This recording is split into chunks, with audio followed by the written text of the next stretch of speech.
They were always meant to be together. She was a Pisces and he liked fish and chips. She was a vet and he looked a little bit like a pug. I love you to the moon and back, he said, which varies depending on its orbit. He said it with a twinkle in his eye, which he was due to see the optician about. He said, I'm an artist, a visionary.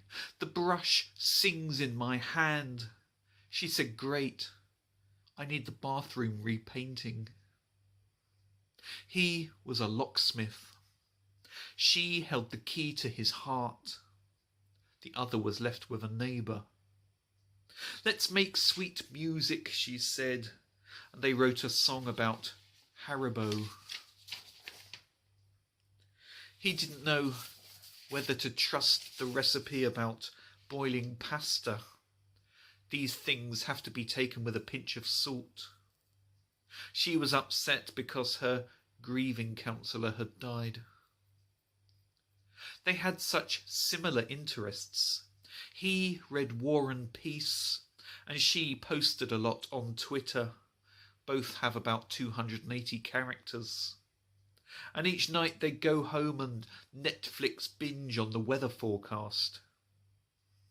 She'd had such a sad life. Times were hard growing up. Food was scarce. They had to eat the cat, cook a curry. Well, at least they knew it was cooked from scratch. I'll provide for you, he said. They give you free food in McDonald's if you wear a Deliveroo uniform.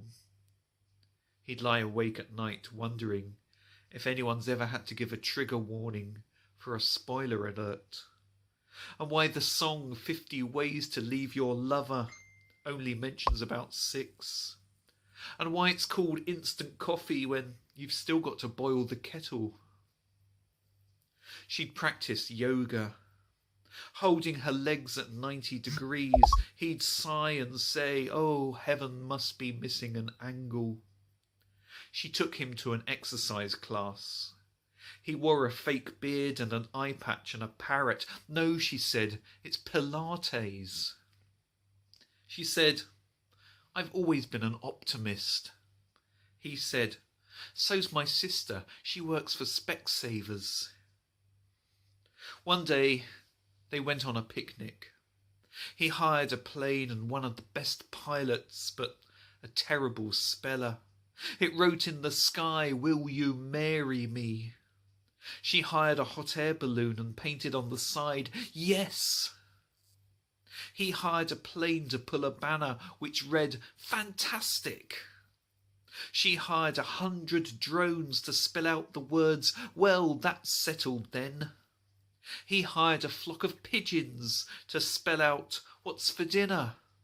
Soup, she said. They were always meant to be together. That night he said to her, the world is our oyster. And she went into anaphylactic shock.